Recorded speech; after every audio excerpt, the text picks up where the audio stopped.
Paul, should we start with Korea? It's so topical because we're still working our way through the ADR for SK Hynix. That's going to come to market tomorrow, of course. But the Kospi is only, I would say this with recent history in mind, only moving by 0.6%. That seems like a small move for the Kospi. What's been going on?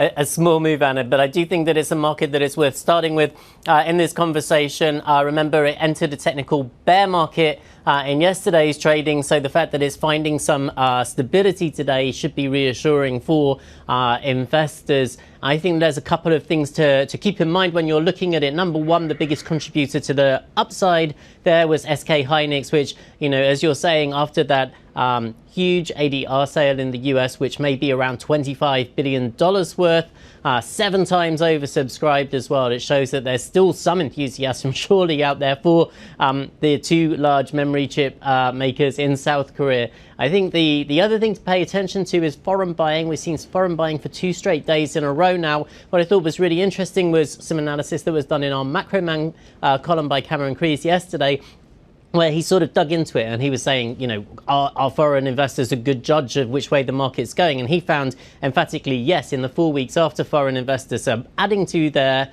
holdings of Kospi, the market tends to rise an awful lot more than if they're selling. Paul, give me the broader context as to what is happening with the Asian tech story. We're definitely getting some rotation.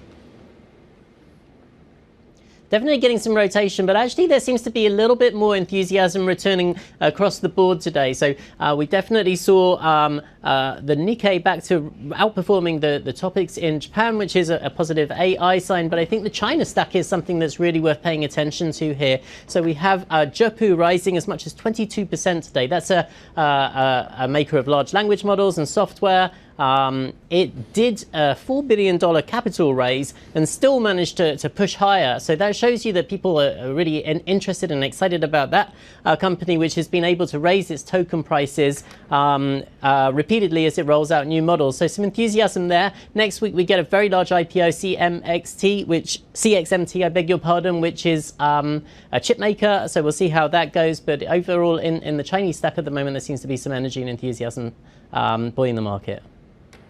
Yeah, just briefly, Paul, what's the latest on China? We've had some inflation clues, and we're working our way towards some growth numbers.